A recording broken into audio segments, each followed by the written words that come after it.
एक भक्त थे, बहुत सरल, बहुत सीधे। उनके इस सरल स्वभाव के कारण ही उनको लोग गांव में भोला भगत कहकर बुलाते थे। उनका नाम पड़ गया भोला। भोला भगत का स्वभाव था, कहीं की कोई भी चर्चा हो, अपने पूरे दिन की दिनचर्या में वो केवल एक बात कहते रहते थे, मैं क्या जानूं, रघुनाथ जी जाने। कोई भी बात हो, कोई भी चर्चा हो, उनका वाक्य इसी से पूर्ण होता, मैं नहीं जानता, रघुनाथ जी जाने। भोला को अपनी बिटिया का विवाह करना था। नगर सेठ से कर्ज लिया, धन समय अनुसार धन एकत्र हुआ, सेठ को गया लौटाने के लिए। सेठ ने एक पर्ची बना कर दी कि भोला ने अपना सारा हिसाब चुकता कर दिया है। जैसे वह पर्ची दी, सेठ ने कहा, भोला ध्यान से पढ़ लो, मैंने लिख दिया है कि तूने मेरे पैसे लौटा दिए हैं।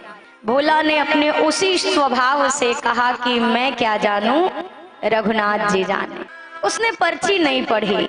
सेठ के मन में पाप आया कि ये तो इतना मूर्ख है कि ये तो पढ़ भी नहीं रहा है, मैं इसको आसानी से मूर्ख बनाकर दोबारा इससे पैसे ले सकता हूँ। उसने किसी बहाने से वो पत्रिका ले ली, वो पर्ची ले ली, और तदोपरांत भोला को एक ऐसा कागज दिया जिसमें कोई वार्ता नहीं थी धन के लेन देन की। और कुछ दिन बाद उसी सेठ ने भोला पर मुकदमा दायर कर दिया कि इसने मेरे पैसे लौटाने का इतने वक्त के भीतर वचन दिया था, इसने पूरा नहीं किया। भोला की पेशी हुई अदालत में। सीधा सरल सा भक्त जो भगवान के सिवा किसी को जानता ही नहीं है, अदालत में पहुंचा। जो जज साहब थे, शांत प्रवृत्ति के, धार्मिक भावना से युक्त, वो समझ तो गए दोनों की वार्ता सुन, गलत सबूत के बिना कोई कार्य नहीं कर सकती। भोला से कहा, भोला क्या कोई ऐसा है जो तुम्हारे लिए गवाह, तुमने सेठ के पैसे लौटा दिए हैं? क्या कोई और था तुम दोनों के सिवा जो इस बात की गवाही देने अदालत आ सके? कोई और जानता है इस बारे में? भोला ने अपने स्वभाववश फिर से वही बात कही, हाँ मेरे रघुनाथ जी थे। वो सब जानते हैं। जज साहब को लगा कि रघुनाथ जी गांव के किसी व्यक्ति का नाम है। अब जज साहब ने रघुनाथ जी के नाम का नोटिस जारी कर दिया, सम्मन। अब अदालत का जो सेवक है, चपरासी है, वो नोटिस लेकर, सम्मन लेकर गांव भर में घूमता फिर रहा है। सुबह से शाम हो गई, यहाँ कोई रघुनाथ जी रहते हैं क्या, रघुनाथ जी रहते हैं क्या? थक गया, शाम तक कोई नहीं मिला रघुनाथ जी के नाम का। पूछते पूछते एक व्यक्ति से पूछा, यहाँ कहीं रघुनाथ जी रहते हैं क्या? उसी गांव में रघुनाथ जी का एक मंदिर था, श्री सीताराम जी का। उस व्यक्ति ने कहा, हाँ हाँ रघुनाथ जी का एक मंदिर है। इसको लगा ये मंदिर के बारे में पूछ रहा है, तो इसने बोला, हाँ रघुनाथ जी का मंदिर है। और इस सेवक को लगा कि वो रघुनाथ जी के द्वारा बनाया गया मंदिर है। ये उस मंदिर में पहुंचा, पुजारी जी बाहर निकले। ये कर्मचारी इतना थक चुका था सुबह से शाम तक तलाश कर करके, उसने जल्दी से पूछा, रघुनाथ जी यहीं रहते हैं? पुजारी जी ने भी कहा, हाँ रघुनाथ जी तो यही मंदिर में ही रहते हैं, यहाँ नहीं रहेंगे तो कहाँ रहेंगे? उसने जल्दी जल्दी में वो नोटिस पुजारी जी को पकड़ाई। उसको लग रहा है कर्मचारी को कि यही रघुनाथ जी है। सम्मन दिया, लौट गया। पुजारी जी ने जब वो नोटिस पढ़ा, पुजारी जी समझ गए कि ये कौन से रघुनाथ जी के लिए नोटिस जारी हुआ है। पेश होने की तिथि लिखी गई थी नोटिस में कि इतने तारीख को रघुनाथ जी को अदालत में हाजिर होना है। वो तारीख आई। आज पुजारी जी ने रघुनाथ जी के सामने वस्त्रों का पूरा पिटारा खोल कर रख दिया। बोला, सरकार विवाह में बहुत जाते हो, शुभ कार्यों में बहुत बार गए होगे, अदालत में पहली बार जा रहे हो, तो इनमें से जो आपको अच्छा लगे वही पहनना। जैसे द्रौपदी को बचाने में थोड़ी देर कर दी थी, देर मत लगाना, क्योंकि उस रघुनाथ का आपके सिवा दूसरा उस भोला का कोई नहीं है। समय पे पहुंच जाना कहकर रघुनाथ जी का श्रृंगार किया राघव जी का पुजारी जी ने, और तदोपरांत पट बंद कर दिया। इधर अदालत में आवाज लगाई गई, रघुनाथ जी हाजिर हो, हाजिर है वो ऐसे 3 नारे जो लगाए हैं, चाल होती फटी सी शीश बांधे धरी धाए हैं, हाथ माही चढ़ी पड़ी तुलसी की माल ही, माथे पर रोरी चारु चंदन लगाए हैं, साहब के सामने विनीत चपरासी साथ, आज रघुनाथ जी गवाह बनी आए। जैसे बार बार आवाज लगाई गई, रघुनाथ जी हाजिर हों, रघुनाथ जी हाजिर हों, रघुनाथ जी हाजिर हों, एक वृद्ध का वेश बनाकर, माथे पर चंद्र सुशोभित है, तुलसी जी की माला धारण किए है, झुकी सी कमर है, फटी सी धोती है, शीश पर फटी सी पगड़ी है, और झुकी कमर लिए, हाथ में लाठी लिए, चपरासी के साथ रघुनाथ जी अदालत के भीतर आ गए।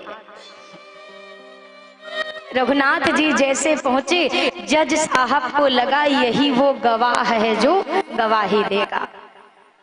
जज ने कहा आप रघुनाथ जी हैं? ठाकुर जी ने कहा जी साहब मैं ही रघुनाथ जी हूँ। हाँ, आप जाकर कटघरे में खड़े हो जाइए। भगवान को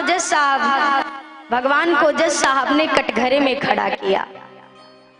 भगवान खड़े रहे, जज साहब प्रश्न पूछते हैं, भगवान उत्तर दे रहे, घंटों बीत गए सवाल जवाब करते, खड़े खड़े भगवान उत्तर दे रहे हैं।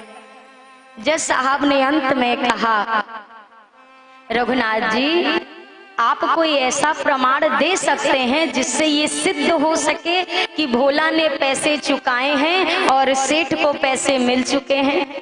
प्रभु ने कहा बिल्कुल। जब भोला ने पैसे दिए थे सेठ को, उस समय सेठ ने एक पर्ची बना के दी थी। साहब आज भी वो पर्ची सेठ की अलमारी के तीसरे खाने में पड़ी हुई है, अपने किसी सेवक को भेजकर मंगा लीजिए। तत्काल सेवक कर्मचारी भेजे गए, सेठ का वह अलमारी जब खोली गई, उसी जगह से वह पर्ची निकली जहां रघुनाथ जी ने बताई। मुकदमा तो पूरा हुआ, सेठ को सजा मिले, भोला बरी हुए। पर जज साहब अपने कमरे में बैठे बैठे सोच रहे, इतने सारे मुकदमे लड़ते लड़ते पूरी उम्र बीत गई, आज तक ऐसा गवाह देने वाला मैंने नहीं देखा। कौन था वो? कर्मचारी को बुलाकर कहा इन्हीं को तुमने नोटिस दिया था? अब कर्मचारी भयवश कांप गया, कहने लगा नहीं नहीं साहब, जिनको मैंने नोटिस दिया था वो तो कोई और थे, मुझे लेकर चलो कहाँ तुम लेकर आए थे। लेकर के जब जज साहब को कर्मचारी पहुंचा मंदिर के पास, जज साहब ने पुजारी जी को देखा। कर्मचारी ने कहा साहब इन्हीं को मैंने वह सम्मन दिया था, वह नोटिस दिया था। जज साहब ने कहा आप रघुनाथ जी हैं? पुजारी जी मंदिर के द्वार पर खड़े थे, द्वार से दाहिने खिसके और इशारा करके कहा साहब मैं रघुनाथ जी नहीं हूं, जो पीछे बैठे हैं वो रघुनाथ जी। जज साहब ने सुना, उनके होश उड़ गए। भगवान आए थे क्या? सच में कलयुग में वो भगवान शेष गणेश दिनेश हूं के जिनके नहीं ध्यान में आते रहे, सोई प्रभु आज अदालत में केवटा के गवाह कहते रहे। जो बड़े बड़े के ध्यान में नहीं आते, आज केवट के गवाह बनने के लिए वो अदालत तक आ गए। जज साहब कमरे में बैठे बैठे विलाप कर रहे, रो रहे हैं। कर्मचारी कहता है साहब आप तो बड़े भाग्यशाली हो, आपको भगवान के दर्शन मिल गए। धोखे से सही, और आपको भगवान दिखे तो ना। जज साहब कहते हैं हाँ, मुझे भी उस बात की खुशी है। सुख धोखे हो दर्श दिए को भयो, दुख नाहिन की तज जाते रहे। मुझे भी सुख है कि मुझे धोखे से सही प्रदर्शन मिला, मुझे कोई दुख नहीं है कि वो आए और चले गए, मुझे उनके जाने का भी कोई दुख नहीं है। कर्मचारी ने कहा तो क्यों रो रहे हैं? जज साहब ने कहा कुर्सी पे बना जज बैठा रहा, जगदीश खड़े समझाते रहे। मैं कितना बड़ा अभागा, भगवान मेरे सामने आए, मैंने उनको घंटों अपने सामने खड़ा रखा और खुद कुर्सी पे बैठ के मैं उनसे सवाल जवाब करता रहा। मैंने अपने भगवान को खड़ा रखा। उसी दिन पद से इस्तीफा दे दिया, पद छोड़ दिया, संत बन गए। पर अब भी क्या स्वभाव था, मंदिर के भीतर नहीं जाते थे।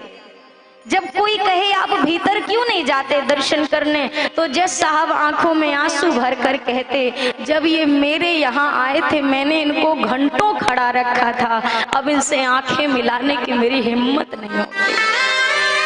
मैं कैसे नजरें मिलाऊंगा उनसे जाकर। मैंने आपको ये कथा सिर्फ इसलिए सुनाई है भैया, ये इन्हीं कलयुग के ही समय की कथा है, जब भक्त ने भाव से जुड़कर भगवान को याद किया, भगवान ने अपने भक्त की हर कामना को पूर्ण किया है। जब बुलाया है भगवान आए हैं। हमारे आपके जीवन में भी जब कोई संकट आया है तो यकीन करो किसी न किसी भी रूप में आए, पर आकर के बचाने में इन्हीं का हाथ होता है, बाकी कोई नहीं आता है। मैं आपसे सत्य कहूं, ना अपना ना पराया, आप किसी कोई आपका साथ सिर्फ तब तक देखता है जब तक आप उसके किसी काम के रहते हैं। इसके उपरांत कोई नहीं। कोई अगर मदद कर भी रहा है तो आप यकीन करिए आप उसके किसी काम के हैं, इसलिए वो आपकी सहायता कर रहा है। पूरे संसार में एक दरबार भगवान का ऐसा है जहां उन लोगों को पूछा जाता है जिन्हें दुनिया में कोई नहीं पूछता है।